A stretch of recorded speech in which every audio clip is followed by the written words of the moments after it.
Hi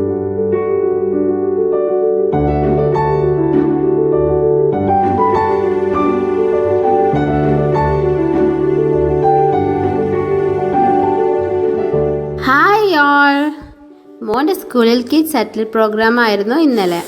അപ്പോൾ ഇന്നത്തെ നമ്മുടെ വ്ലോഗ് ഇതാണ്. അപ്പോൾ നമുക്ക് വീഡിയോയിലോട്ട് പോയാലോ. ഈവനിങ് 5 മണിയായിരുന്നു പ്രോഗ്രാം സ്റ്റാർട്ട് ചെയ്തത്. പക്ഷെ ഞങ്ങൾ ഇറങ്ങുമ്പോൾ തന്നെ 5:30 ഏകദേശം ആയിട്ടുണ്ടായിരുന്നു. വീടിൻ്റെ അടുത്താണ് സ്കൂൾ, അതുകൊണ്ട് ഞങ്ങൾ സ്കൂട്ടിയിലാണ് പോയത്. ഇതാണ് സ്കൂളിൻ്റെ എൻട്രൻസ്. ബാക്ക് എൻട്രൻസിലൂടെയാണ് ഞങ്ങൾ പോയത്.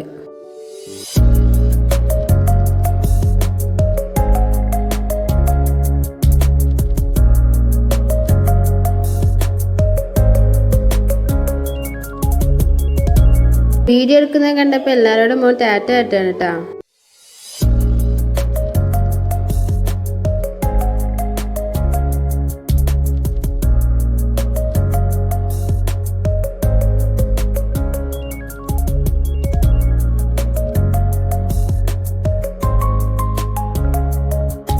മോണ്ടിസോറി ബ്ലോക്കിൻ്റെ ബാക്കിലായിട്ടാണ് സ്പോർട്സ് ഗ്രൗണ്ട് ഒരുക്കിയിട്ടുള്ളത്.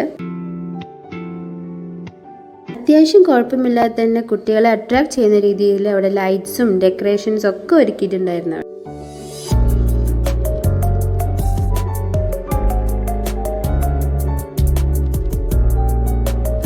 ഞങ്ങൾ എത്തിയപ്പോൾ തന്നെ ഏകദേശം പ്രോഗ്രാമൊക്കെ സ്റ്റാർട്ട് ചെയ്തിട്ടുണ്ടായിരുന്നു. അതുകൊണ്ട് ഇനോഗ്രേഷനും വെൽക്കം സ്പീച്ചൊന്നും ഞങ്ങൾ ഫോണിൽ റെക്കോർഡ് ചെയ്യാൻ കഴിഞ്ഞില്ല. കുട്ടികളെല്ലാവരും നല്ല എനർജറ്റിക് ആയിട്ടാണ് പാർട്ടിസിപ്പേറ്റ് ചെയ്തിട്ടുണ്ടായിരുന്നത്. ക്ഷീണം വകവെക്കാതെ അവരുടെ കളികൾ കാണുമ്പോൾ ഞങ്ങൾക്ക് സത്യം പറയാലോ, ഞങ്ങൾക്ക് ഞങ്ങളുടെ കുട്ടിക്കാലമാണ് ഓർമ്മ വന്നത്. പിന്നെ അവിടെ എടുത്തു പറയുകയാണെങ്കിൽ അവിടുത്തെ ഫുഡ് ഏരിയ ആയിരുന്നു. ഫുഡിൻ്റെ കാര്യത്തിൽ ഒരു രക്ഷയില്ല. കുട്ടികൾക്കും വലിയവർക്കും ഒരുപോലെ ഒരുക്കിയിട്ടുള്ള ഇഷ്ടപ്പെട്ട പലതരം ഫുഡുകൾ അവിടെ ഉണ്ടായിരുന്നു. അപ്പോഴാണ് അവൻ്റെ ഏറ്റവും ഫേവറേറ്റ് ആയിട്ടുള്ള ഷംസു സാറിനെ അവർ കണ്ടത്.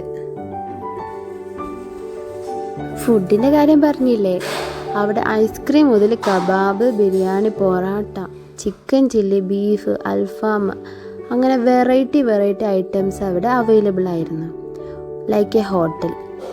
അപ്പോൾ നമുക്ക് ഇഷ്ടപ്പെട്ട ഭക്ഷണം അവിടുന്ന് കഴിക്കാം.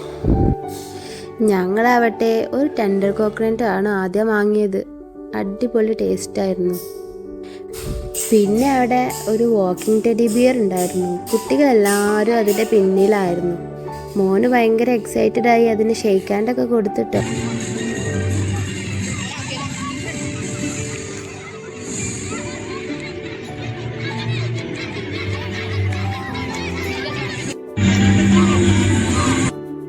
ട്രോഫിയുടെ കാര്യത്തിൽ സ്കൂൾ അതോറിറ്റീസ് ഒന്നും ഒരു കുറവ് വരുത്തിയിട്ടില്ല. അത്രയ്ക്കും ട്രോഫീസ് നിങ്ങൾക്ക് അവിടെ കാണാമല്ലോ.